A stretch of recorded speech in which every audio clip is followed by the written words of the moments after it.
Hello, everybody. Welcome to the live show for House of Leaves by Mark C. Danielewski. I guess I should hold it up so you know what you're in for. Molly.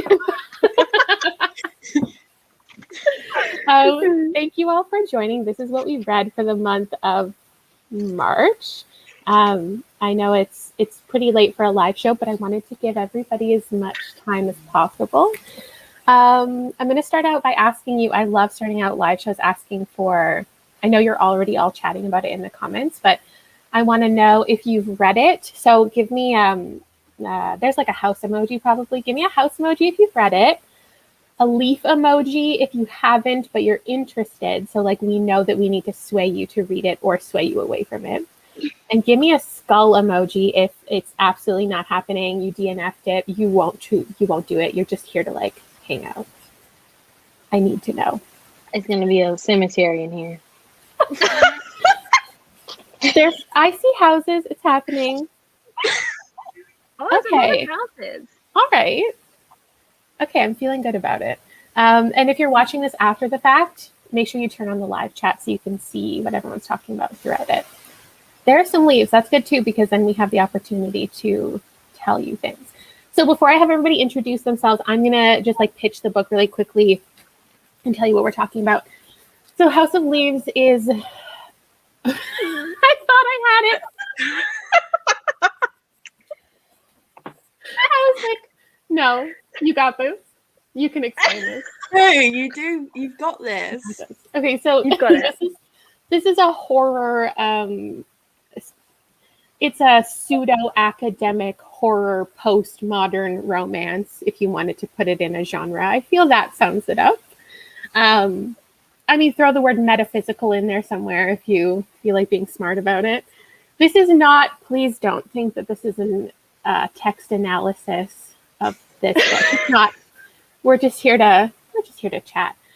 Basically, it starts out with, well, the main story is this like found footage of this home video from this guy named Navidson, and it's his family's into this house, and the house is bigger on the inside than it's on the outside, and then it's an analysis of that video by this guy named Zampano, and then it's also an analysis of Zampano's analysis by a guy named Johnny Truant, and also just a lot of like Johnny's life. So there's a lot of different types of fonts in here.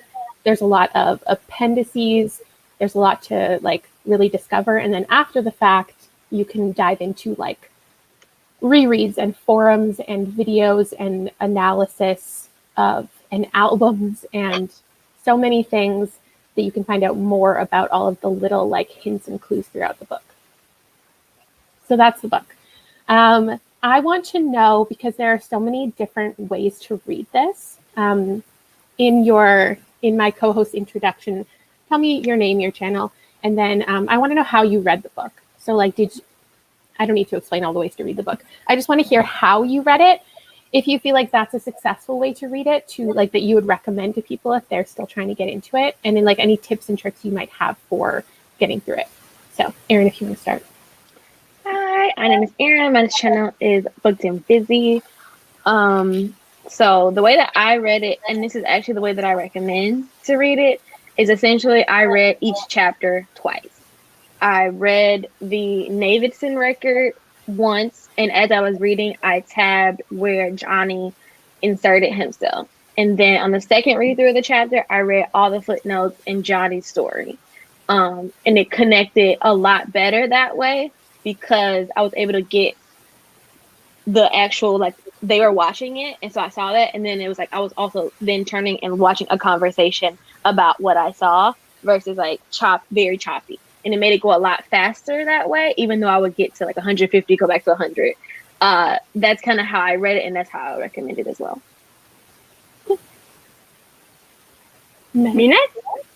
Okay, I'm Megan from Megan Books, and I just read it like in the order that it was. So I just read it, and when a footnote came up, I read the footnote, and I kind of regret it, but once I was in, I was too scared to change how I was doing it. I was just like very intimidated by this book, and I was just like, okay, I'm just gonna read it this way. So now I've heard the way, because Kayla, when you did your wrap up and you spoke about how you read kind of like the whole thing of the why have I forgotten to pronounce Navidson record, yeah, and then went back throughout, that like scared me. I was like, I do not have like you said, you have a good memory. I don't have that. So I was like, I'm not doing that. But now I've heard about how Aaron did it. That didn't occur to me, and I kind of wish I'd done it like that, because I think that would have made a better reading experience. Because yeah, I was just too intimidated, so I just read it straight through. I think the way that Aaron read it is the way that most people tend to recommend it, from what I've seen. Molly. Yeah. Hi, I'm Molly from Mind and Molly. I also read it like Meg did, just from the beginning, and stopped at page 130. That's a good effort. Yeah, me too. I mean, it took me to cry. If you haven't figured it out, Molly's just here for a good time. Yeah, Molly's just here to hang out. I'm And just happy to be here, you know. And like, I feel like some of you in the comments are just here to like learn, maybe like want somebody to kind of sum it up for you, so you don't have to read it if you're not really interested, or you lost interest. Molly,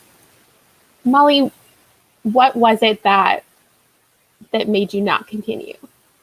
For me, it was triggering my dyslexia so bad, and then like it was. I was trying so hard, and then it got to a point where I was like, if I carry on reading this, I'm never going to want to read another book again. I'm so proud of you for how deep you got into it. And I appreciate you sharing that perspective, because I feel like some people had a similar experience. I have seen that come up, and I feel really bad because I know this book like isn't available, from what I understand, like on audiobook or in any other capacity. Yeah. And I think that's probably really frustrating for people, and that is something to keep in mind when you're choosing a book club book. And I regret that experience happened for some people. So thanks for being here anyway. It's okay. Thanks for having me. I appreciate you. The whole reason this book was selected was because I was at a live video of these three who were just like hanging out and talking. And then Aaron brought up House of Leaves. And I was like, we're going to read this as a book club book. And I don't think Molly and Meg or Aaron or I even really knew what we were signing up for. No, we were so like positive. We're like, yeah, let's do it. I was texting my group chat, and I was like, the way I actually did this to myself, I was like, that's crazy. Like, I didn't cry, but I honestly, like, if you don't follow me on Instagram, it's not even a plug, but like, go watch my Instagram story, because I read the whole thing last night and this morning, and you could slowly see me losing it. Like, you could see me coming undone. Oh my god.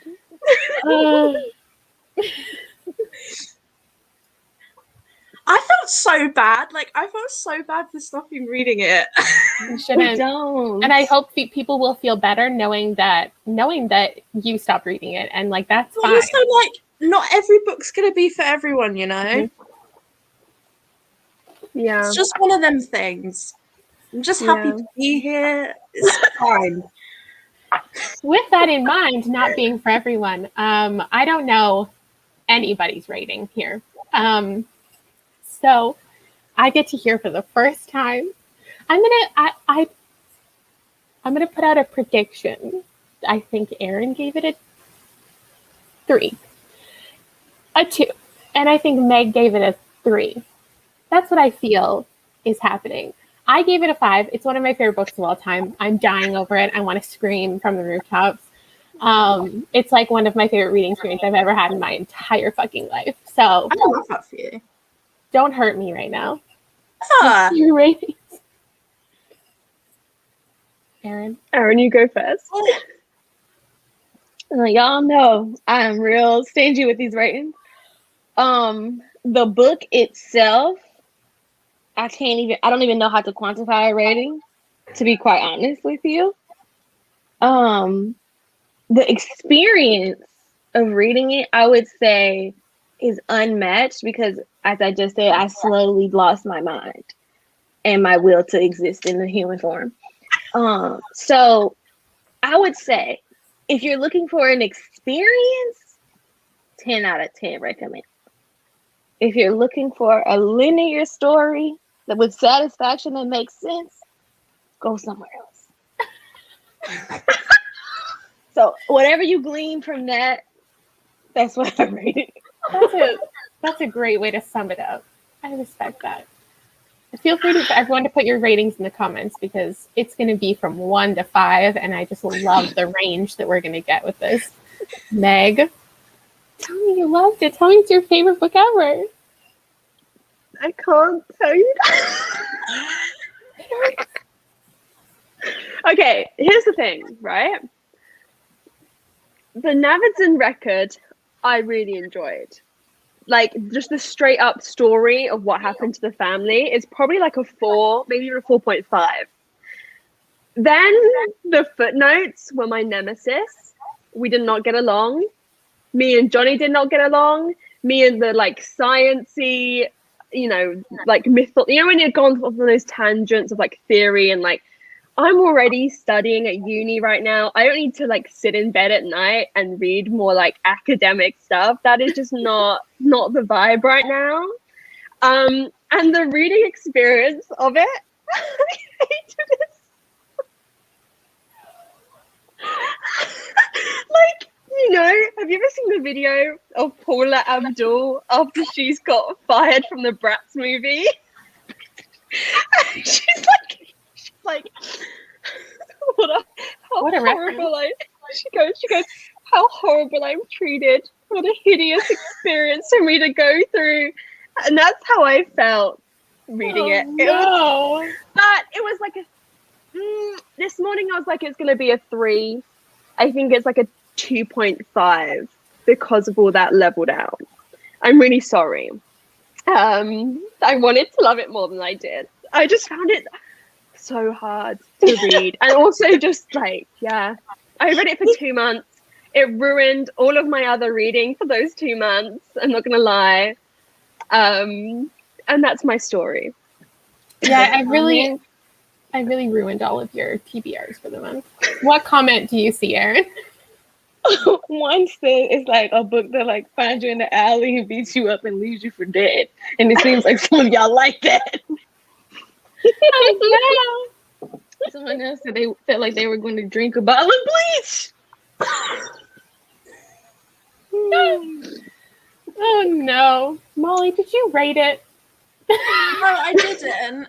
And here's the thing. Like, I'm never gonna say I'm never gonna pick it up again because I also have to remember I went through a lot at the start of this year. Like the start of this year, not been kind to me. So I also think like it was just like poor timing. Same. And so I'm not gonna say I'm never gonna pick it up again. Am I gonna pick it up anytime soon? No. But no, I didn't rate it because that's not fair. I think that all your perspectives are pretty like common from what I see. So I'm not actually upset. I just like all of my little, I like to prepare questions for these live shows, and all of my questions are like, what was your favorite part? Who's your favorite character? What aspect do you love? And it's like, hold on. What do you think this will make a fabulous like mockumentary limited series on Netflix. Agree. Where we like follow some psychologists or whatever, and they're analyzing it, and then when they like start analyzing, it goes into the story, and that way we get like the inserts and like all the other things. I think that experience is like, I agree. These comments are sending me. They're too good. There's one that it's not a horror, it's not a straight up horror in any way. I feel like the Navidson record for me did feel that way because the way that I read it, I read sorry, the Navidson, I'm gonna say Navidson from now on, record in its entirety, like by itself, and it was so unsettling for me. Like I cried, I gasped, I was like dying. It was really impactful for me. And then afterwards, reading like Johnny's portions is how I did it. I read all of the footnotes after the fact, which I really do not recommend for everybody. I talk about more of that in my wrap up. Is it in my wrap up? I talk about it somewhere I'll try to link it afterwards so you can hear exactly how I tried to read it and who I recommend it to, because there's a specific type of person who I think that would be a good experience for. But I felt like afterwards, since I wasn't into Johnny's sections, and that's why I started skipping them, I thought that when I went back and when I started Johnny from the beginning, that I would equally hate it. But I ended up like being removed from reading the Navidson record, just reading Johnny's and his tangents. It was just like, it really worked for me. I hate Johnny. And like, I love reading a book where it's just like this, like, I don't understand what he's talking about. I don't understand why he's talking about it. I don't get what's going on. Like, that is my preferred reading experience, apparently. So it was good for me. I also didn't read any of the appendix until the very end, which like I don't recommend to anybody, but for some reason for me it was so good getting to see all of the images all at once like that. I don't take notes like this normally. Like, this is not something that I do, but I was like, oh my fucking God. Like, I was filling it out. So, do you want to share with me like your favorite aspect? Okay, I want to know like your favorite part, if you have a favorite part, and your favorite like aspect of the book itself, because I feel like those are two different questions. But you can also tell me your least favorite thing. Y'all want me to go first again? I think my favorite part, and I feel like it's gonna be pretty common, is the Holloway tape. Yes. Are we spoiling now? I think, yeah, at this point, we're 20 minutes in. We've convinced you to read it or you need to go. When he started shooting, I was like, oh hell, it's going down.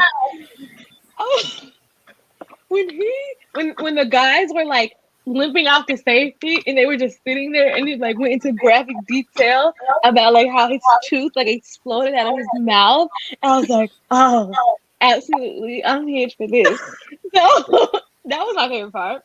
That whole sequence, I think it was Exploration 4. 10 out of 10. That was my favorite part. Like, my whole favorite part of the story was the Navidson record. It gave me like Paranormal Activity vibes. Found footage. And also seeing like the interpersonal, the tension within the groups, like Holloway versus Navidson, Karen versus Navidson, the brothers versus each other, the kids against the dogs, against the cat, like the way those things played out and how like the house, like attacking their family unit was very interesting and really unsettling. That was my favorite part. Was that the question I was asking? I think so. Yeah. I'm getting some echo from somebody's mic. I don't know if anyone else is hearing that. Yeah, I was a little bit. I don't know. Okay. Okay. Yeah. Favorite part, favorite aspect. Yeah. Okay. Meg, what was your favorite part? Or at least or both. No, that was my favorite part. I would say I would agree. Like from when Holloway and the team went in up until like the culmination of coming out was like my whole favorite part in terms of just like the Navidson record. I just loved that part, and like Aaron said, like I thought Karen was a really interesting character. I really liked her and Navidson's like relationship and the dynamics between them. I really liked Tom. So that was definitely my favorite part. I would definitely agree. Like that whole section. The thing about this book is there were parts of it which I loved. Like that whole section in terms of just the Navidson record was like a 4.5. But there's also so many parts I just viscerally hated. Like reading all the footnotes. But it balances out. And I haven't had like a reading experience like that in a long time where I love parts of it and I hate parts of it. Do you know what I mean? That hasn't happened to me in a really long time. And I really liked when it stopped being like blocks of text and it started going like just one sentence a page, because it made me feel so accomplished with my life. I felt like I really had my shit together.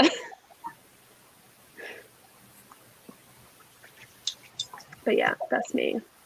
Yeah, I can hear the echo too, people in the comments. And I I'm kept Speaking of try and echoes, I'm gonna that try was and one of connect my least echoes favorite parts. to see if it's me. Sorry, Molly. Maybe I think it is. Bummer. Sorry. I have a cough out of nowhere. It's driving me crazy. Molly, do you have any favorite parts to share? Or least favorite? I will share mine. Mine's also the Holloway tapes. Like there was like one part where you learned that he got shot, and then I feel like I don't really remember. It's been like a month now, but then I feel like it's like 10 pages later that you get to actually read like the whole death scene, and I like wasn't expecting it for some reason, and it was like he was being feasted on or something in that moment, and I was like, I was dying. I think one of my favorite like aspects of the book is it's like sometimes reference to like real life. So there's this what's the photographer's name that this story is like based on? I think it's Kevin Carter. There's this photograph that his like I don't even know when it came out. I should have researched a little more about it. But there's this photograph that I originally saw on National Geographic, like in my childhood, I feel like. And it's like haunted me throughout my life. And it was so strange when I realized in the book that Navidson was like based on that real man who like took his own life at one point, well, at the end of his life. And how like that photograph impacted him and that experience that he had taking that photograph and like it all tying together. And then it just made the book so interesting because there are also portions of the book that are like real, like based on real people. It's like people have read and seen the movie, the Navidson, the 5.5 minute hallway or 8 or whatever it's called. And so celebrities are like commenting on it, but then there's like books and authors and celebrities that aren't real. And so it's like this strange mix of some of it is based in reality and some of it is grounded and then some of it is completely fictional. And just thought it was so interesting. So that's my favorite aspect of it.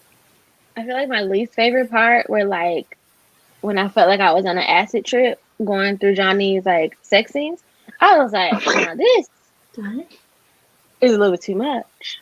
Because there's one specifically, I think it's when he was with Heather, someone like that, Natalie. I don't know. The one who like, she was like, I'm not going to let you do me.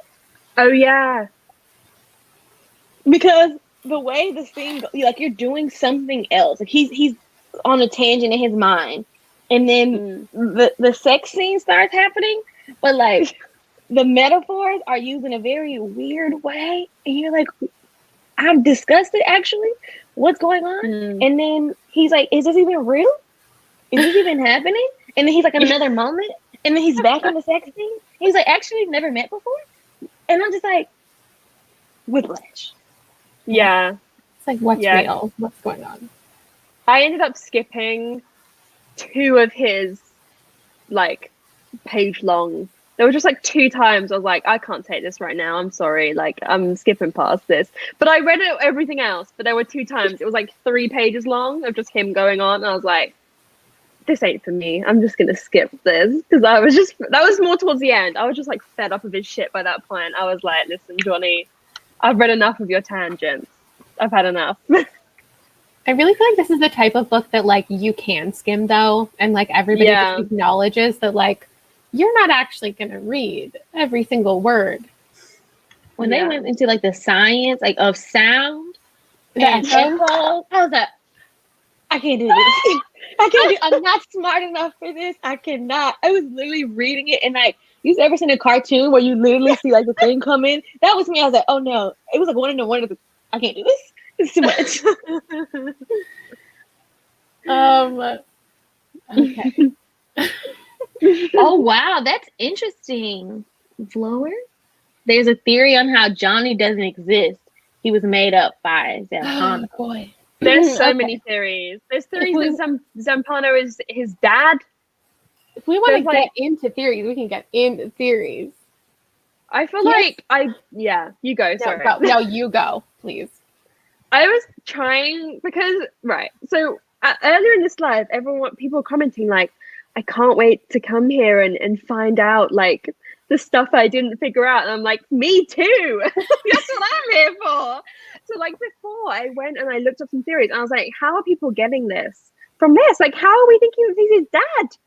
And like they cite like one paragraph somewhere where he's like, Zampano writes, oh, I wonder if I could have a son in the margins or something like that. I'm like, that means it's his dad. And I'm like, this is just too much for me. Like, yeah.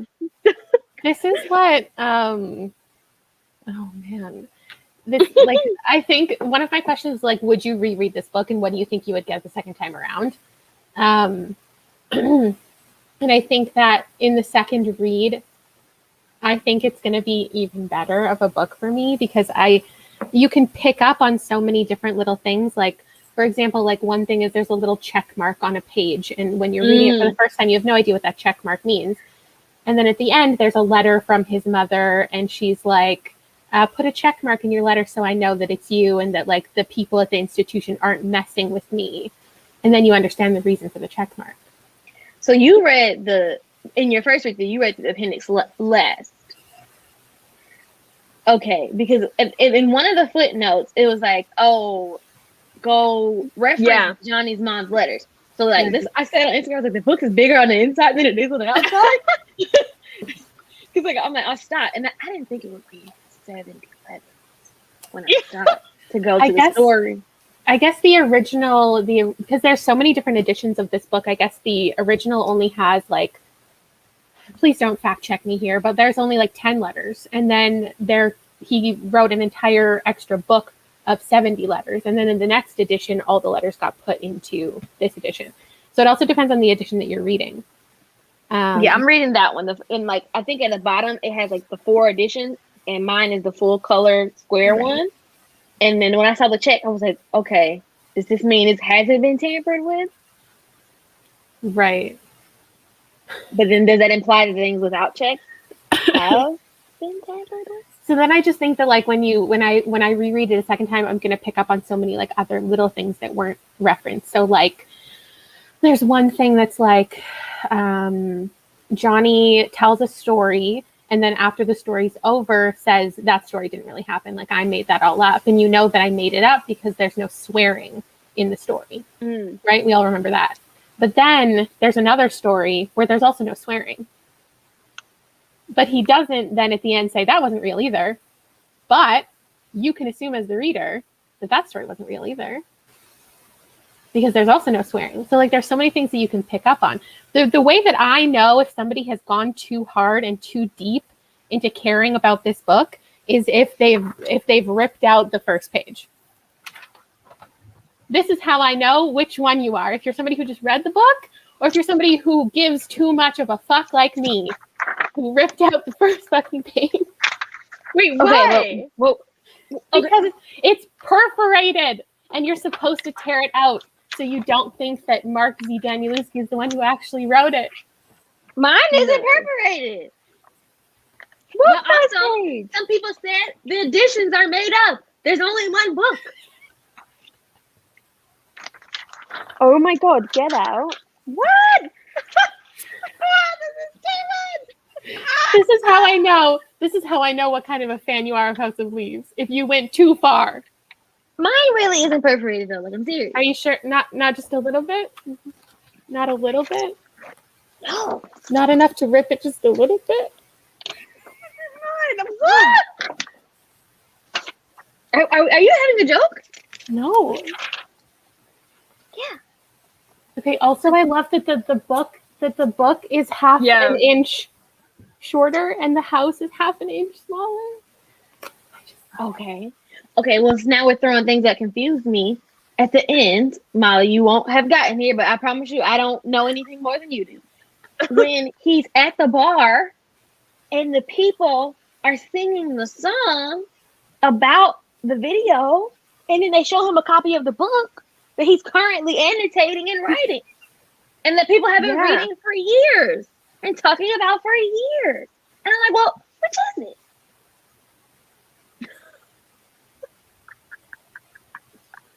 It's all such a mess. So here's the theory my theory, I think you can have your own theory about everything. My theory is that Zampano was married to, what's her name? Pelafina, Johnny's mom. And Johnny never existed, or Johnny like died as a baby. That's the baby that died. And that Zampano wrote the whole, like, this is all Zampano. The whole thing is Zampano's, like, Navidson never existed. Nobody ever existed. It was just Zampano. And his wife is in an institution for her mental illness. And he wrote the entire thing as like a, because like the house is a reflection of her mental state, right? It's talked about so many times in the book that like the whole idea is the house reflects the mental state that the person in the house is feeling. So like the house will always react to however the person in it is.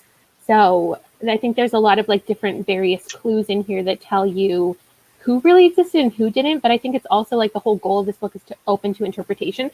I just want to point out that as a graphic designer and somebody who cares way too much about fonts, there are different fonts in here. So like part of it's written in Times New Roman, part of it's written in Courier. But Johnny's mother's letters are written in Dante. And the only other time that that font appears is on the title page.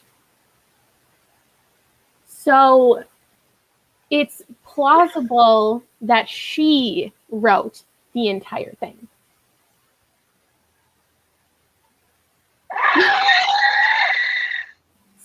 But she's allegedly dead. Kayla, And so I is could listen to you Zampano. talk about these theories forever. Oh my god. What? There's But wait, what's that thing? Someone in the comments mentioned it. Do you remember when I think Tom, they talked about like the me when referring to Tom? Do you remember that? Someone mentioned it in the comments just now, and I remember that was like one thing I did pick up on. I was like, what's going on here? Like, I think Zampano was talking about Tom, and then says me, like instead of him. I don't know. There's so many. I think I just want to say that they think that Zampano was Navidson's brother, and the way that they use Navidson is supposed to be confusing. I think because they're both Navidson. He almost is never referred to as Will. It's very rare they call him Will. Oh my gosh. Okay, here's a question you can answer, Molly. If you bought a house and you found out that it was bigger on the inside than the outside, and you found a secret hallway, are you going in? Are you going in? Are you exploring? If I have someone with me, then probably. Yeah. Aaron? Stairs and African American. If you ever watch a horror movie, the black people always die first, and it's because they're running. They're running in one direction or the other, and here comes the bad guy. Aaron's not going in the hallway. I mean, I think I'm just too nosy, and it might also be the ADHD, but I think if I had it in my head that it was there, my brain like wouldn't let me forget that it was there. So then I'd just have to like go in. I'm going in. We wouldn't have gotten to the hallway because when the second room popped up, that would have been it. It did, yeah. I remember when I was reading it and I was like, you're like strangely chill for like a whole new room sprouting up. They're just like, oh, it's a bit weird. It's strange. So are you going in, Meg? Are you exploring? I don't know, because sometimes like if I know I'm not supposed to like do something and I kind of don't want to do it, I'll do it anyway. So I don't know but I don't know. I think I'm a bit too much of a wimp. I think I would just like run. Like I can't even kill a spider. I don't think you'd catch me going into like a hallway that's suddenly sprouted up of nowhere. Do you know what I mean? I don't think I could do it. But also, what if it was one where you just didn't notice, you know? But if you were having one of those days where you were just walking, then you just walked in and you're like, this went here before. I wouldn't know. do it again. And then when the animals passed through and they just, not only did they not go in the hallway, they magically appeared outside. the kids and I would have been gone. I would You send the would kids away. I would send the kids away. I would find somewhere safe for my kids to be, and then I'm taking Rob, and we're going to explore. I was on board. I was on board until I read the part where it took them 7 hours to walk down the stairs, and I was like, I'm tired. Like, I'm not doing that much. I'll go in. I'll look around. 7 hours walking up the stairs. But see, your mental state is that you want to explore like Holloway, so you're gonna be in there for ages. Oh my god.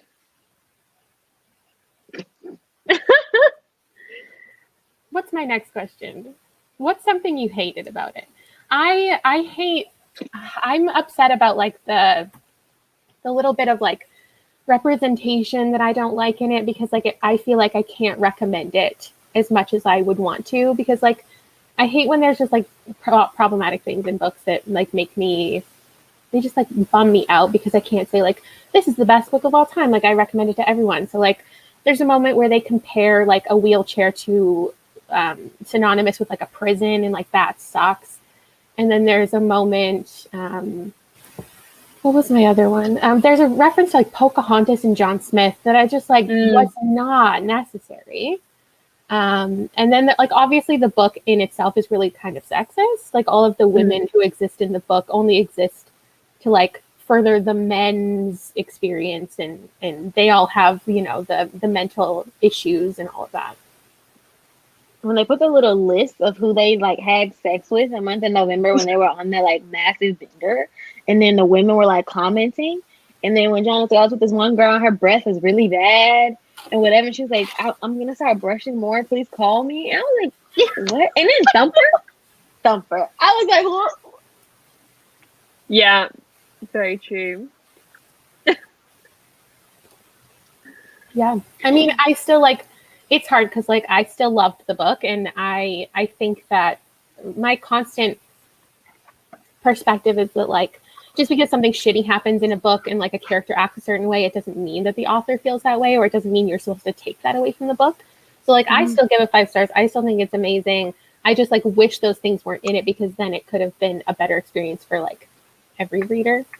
So, that's how I feel. Erin's moving to somewhere where light's not in her eyes. Meg, did you tell me something you hated about it? I think what I just hated the most was, I think like it just wasn't the right time for me to read it. And so like just reading all like the academic kind of style bits, I was like, this ain't the right time for this. Like last 2 months of uni, like I'm reading academic articles all day, and then I have to come and sit down and read like and so I just think like timing, I think if it was like the summer and I was off school, do you know what I mean? I think it would be a different experience. But when I was already reading that kind of stuff all day, and then I sit down and have to learn about like the science of sound or whatever, I was just like, this ain't it, chief. Like this ain't it. So that I would say that's my least favorite part. Yes, Carly, that did not make any sense. What didn't? The samples being from outer space, being older than the Earth itself. I think I would turn this on. There was some questionable. Okay, that would make sense, Laura, because honestly, Johnny was quite dirty. I don't think Johnny was bathing towards the end there for months, because he even talked about how he was cruddy, and I'm like, these women cannot be having sex with you when you smell bad, you're not brushing, you're not washing. I was like, I knew the house was dirty, but when the other girls like it was stale and crusty and dirty in there, I was like, who is doing this with this man? I just don't understand. Yeah, I don't know. Either Johnny like made it all up, or Johnny's not even real. Like you can really take anything away from this book that you want, and I love that. I think I went over most of my questions. Favorite things, least favorite things, any theories to share. I don't know if anyone wants to share any other things that they just feel about the book, or if anyone in the comments has any questions. What do you say, Aaron? What do you think of Lude? Do you think he was a real person? Well, it depends what you think of like the whole thing. I feel like You know Johnny what I could be mean? a real person and Lude could be a figment of his imagination. Perhaps. Oh my god. I don't know. I just love how you can interpret it however you want. You can say Yeah. anything. You're I like, just want to this, sit this, here and and this. quiz you about your theories, Kayla. That was like the most. I was like, I need to, because I didn't understand a single thing. So I like. I think I saw somebody say that. I think it was on Twitter or something. Someone said like the whole story was either written by Zampano or written by Pelafina, and I just took that and I was like, okay, well if we're looking at it like that, then Wow. Who's the baby that died then? That you said. When's that referenced? I don't remember that. isn't there? I think there's like an infant. Isn't there an infant that dies when it's like a couple days old or months old or something like that? Yeah. Like I remember what you're talking about now. There's the doctor and the mother who's like sitting next to the baby, like singing its songs. Like it's near the end, right? I literally don't even remember. I just remember, yeah, I think somebody else must have referenced it. And then I was like, okay, so Johnny's the baby. This comment right here, Harry Water says hello is why I'm having an external crisis. This and Johnny at the bar. Yeah. He was reading House of Leaves that. too. It's too much. I just assumed this book was named after the book in the book. I didn't assume it was the same book, but perhaps. So Navidson was reading House of Leaves, but then the people at the bar who had been reading House of Leaves acknowledged that the House of Leaves that they were reading was about Navidson, and then but that House of Leaves is written by Zampano. But we know that Johnny is compiling like essentially the collection of short stories and whatever. Yeah. But I thought, okay, this is what I thought when I read that. I thought, because he goes to the bar in like that end section when it's just loads of his letters. And I basically assumed that he'd published The House of Leaves with all his footnotes and stuff and kind of like forgotten about it because he was like, and then all of those letters at the end are like after he's done that, is what I assumed. Does that make sense? Right. This comment. Oh my god. To be clear, I don't have a theory that actually like fits with everything. I need to read this 10 more times, and I will be reading it 10 more times. I think it's going to be like an annual thing for me. It's just so interesting. Like somebody else said something about Johnny's mother never actually interacts with Johnny in the book. Like you only ever see her in the letters. Like there's never actually references to them being in the same place at the same time or something like that. Well, from reading the letters, she commits suicide when he's like 18 or something like that. So she's already gone. Towards the end, he's talking about the locket and how like it took him years to finally open it, and how no matter how broke he was, even though all his utilities were turned off, and he was addicted, he would never sell it. And then inside it was like the only love letter the love letter he wrote disguised as like a postcard or whatever when he gave to his mom when he was like 11 years old.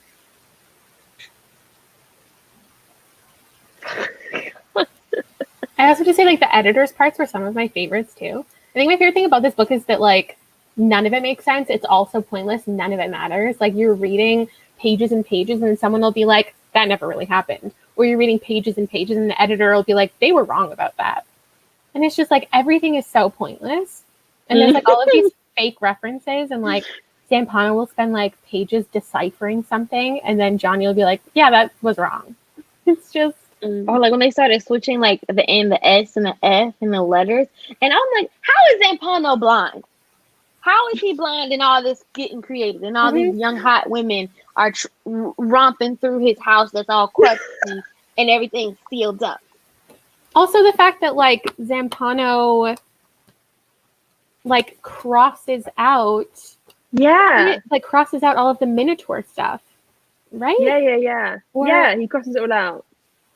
And then there's stuff later on that's crossed out and is like XXX, like to show what's been crossed out.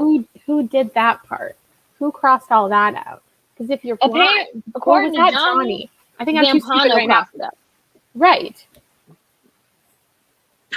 Another thing is like apparently from the whole, I love the switch from old director to new director. That was a good time.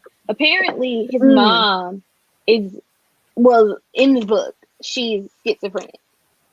So it's very possible that, like me reading this, the mom had a mental break that existed in like multiple personalities, and her multiple personalities are writing these parts of the book. I think that's kind of the theory that makes not the most sense, but it does make a good amount of sense. I could convince myself of that easily. Because then going back when she's like Johnny and reading it, like, oh, that doesn't make sense. Or like, why would they say this? Or why would they do that? And then like one of her more logical, periods of time, or like there's a part when Johnny was like in September and he was at his friend's house and he was healing and he was riding bikes. He was taking these magical new pills, which are the same as like mom's new pills. And then he's like, that was all a lie. I know you didn't believe that. You think I would have friends that are doctors? Molly, how are you doing? Are you okay? Yeah, I'm fine. I'm just imagining being at a live show and like not understanding what anyone's talking about. Well, I just don't want to interrupt either. No, please tell us all your theories. Oh, wow. I mean, is that a coincidence or like Which one? Minotaur something minus certain letters equals truant? Or like that. This has But I'm just sorry. And even the story of the Minotaur was like, actually it wasn't a bull, it was his son that was like abnormal that he put in there. It's too much for me. My brain hurts. But like, moreover, people were saying in the comments, like, how does he describe the visual elements of this supposed movie he's seen if he's blind? How does he describe all of what it looks like? Yeah, What do maybe you I think? missed something. Like, is it described to him and then he shares it, or it's just like all a well? Because Johnny's reading, he's not like, oh, this is written in Braille. He has all these notes, and I'm like, I personally, I don't know any blind people, so I can't say for certain.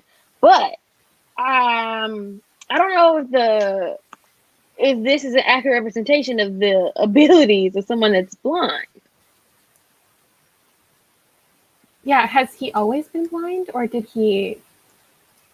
Yeah. Oh, okay. See, this is why you have to read it more than once. I love how this has turned into like an analysis of the text.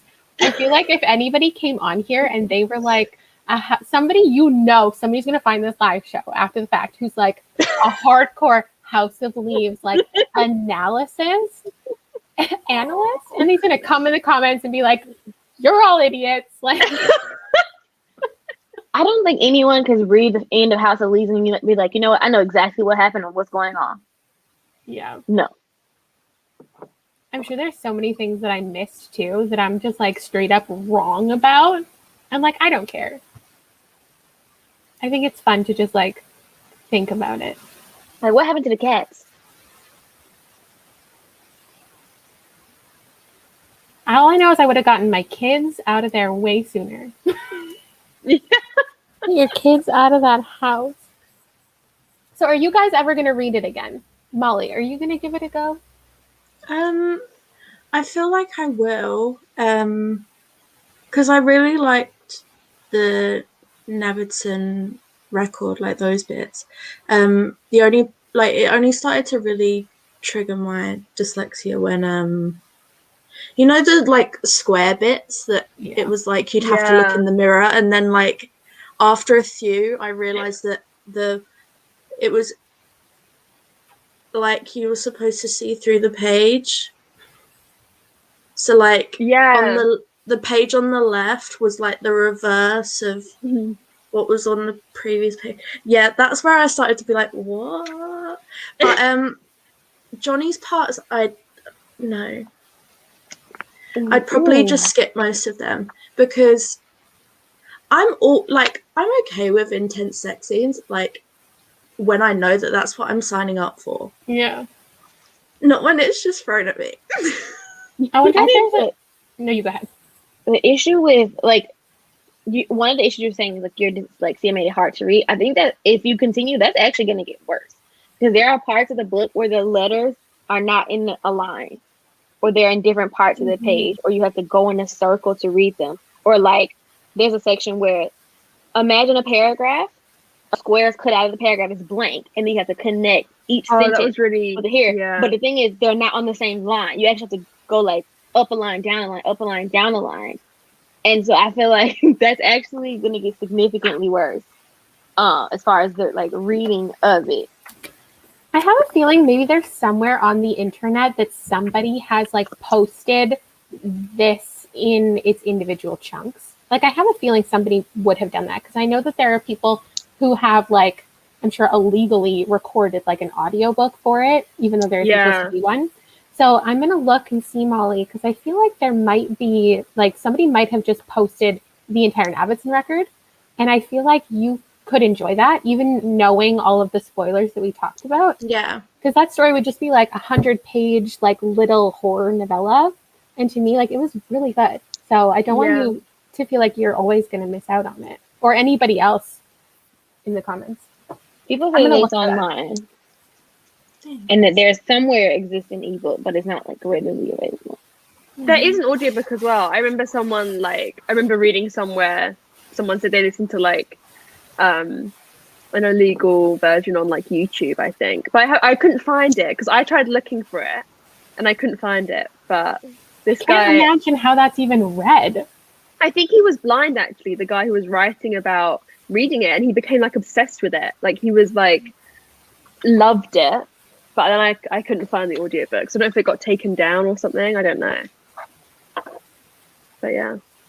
I'll put a little bit of effort in and see if I can find it in some more accessible formats, even if they're not legal. He's made enough money off this book, right? Like this is a cult classic. Okay. If anyone has any last questions, here's like questions. We can't answer your questions. I don't know anything. All I know is I'm a fangirl. I came in to get my questions answered, not to answer any questions. I feel like this has made me want to reread it more than, because I only finished it this morning and I was like, never again. Not never again. I was like 8 years time. Like 8 years time down the line, I'll consider it. Reading that again. But now I feel like it's been listened to like 2. I can read it again in like a year or 2, I feel like now. But I feel like I just want someone to sit me down and explain all the different theories to me. And because that's what I'm interested in now, is like all the different like hidden meanings and messages. So I just want like an extensive list of all. I just want someone to do this for me. I feel like would have been done. But I feel like there are some videos where people have like gone into it. Yeah. But then it's still like their explain own. It. Yeah. It's their own theories, isn't it? But I want to see all the links because I'm too dumb to like read it again myself and like make all the links. So I need someone to just go here. But yeah. Erin, I see your thinking face. Someone, I'm in like a forum. Mark D. Zanyalusi's dad is a filmmaker. And I'm like, I feel like somehow that has something to do with something.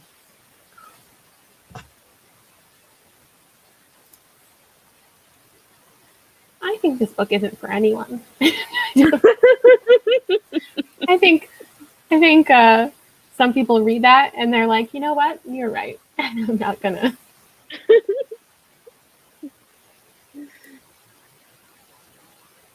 I think if you do like it, though, I would recommend Ship of Theseus by J.J. Abrams.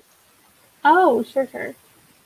It like comes in like a slipcase, and like where you have like the appendices, all that stuff. It's actually like insert things you could pull out and investigate, because there's like a story, then there's people reading the story, and then there's another element as well. So it's like a story within a story within a story.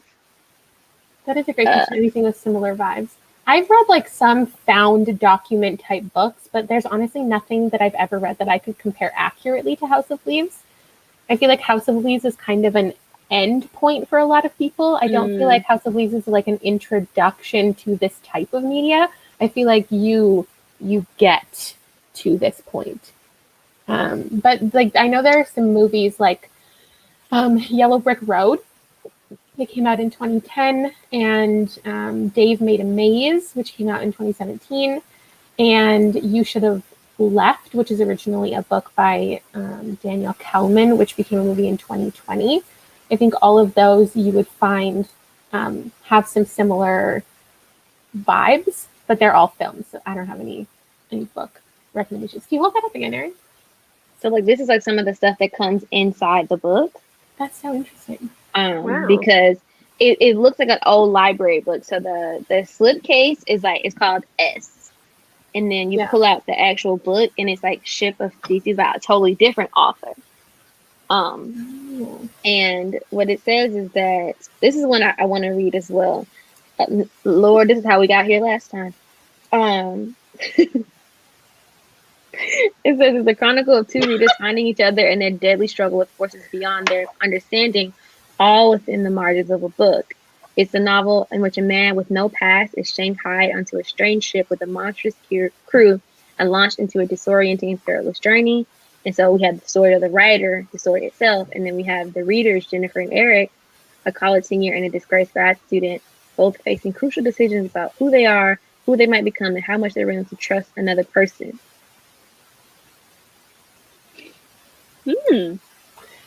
Now we're all going to have to read it. Next book club pick. Oh my god, Kayla. I don't realize me and Aaron were the co-hosts for Catherine House. Like, why are we always the ones who are stuck with the weird books? Like, you give us. It's because I can't convince anyone else to read this weird shit with me, but I know you two are on board. Yeah, pretty much. I'm always game. Molly, we're going to pick like a traditional mystery thriller that we can read together again. Aw, that sounds fun. If anybody has any other recommendations, because I see some popping up in the comments, if you want to give any others, I would love to look into them. Camilla said she did her thesis on S, which is the book with that what you're talking about, and she said it is a much more accomplished novel. Whatever I saw online some people say that the first couple episodes of American Horror Story Roanoke is like a rip-off of this, basically. I haven't watched it, but I saw some people say it's like very similar in terms of what happens. Interesting. That's not a bad. Ooh, Also, I am down for weird books. It's just formatting that's the thing for me. But I really liked Catherine House. Catherine House. Ugh. It's so good. It's a gem. That was so good.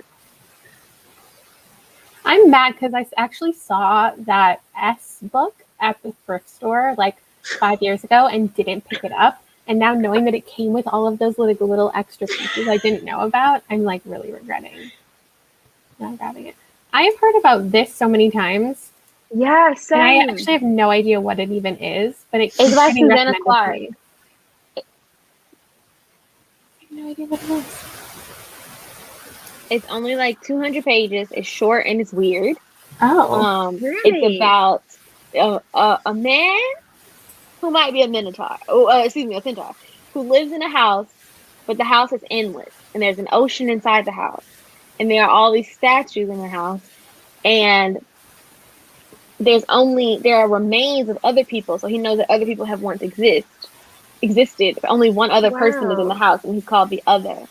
And every so often they meet up and talk about their discoveries. But the ocean and the elements and the things inside the house can kill you. And he starts to realize, the character's name is Piranesi, that there might be other people in the house. And there might be other things that play within the house. And it has a beautiful cover. Yeah, I know I'm it's reading weird. it with my friends. We all spoke at once. There you go. What do you say, Molly? I'm buddy reading it with my friends Han and Jess. And that really? book. Yeah, I just need to buy it. When I have money. Yeah, that one. I didn't realize it was weird. Like, loads of people have always recommended it to me.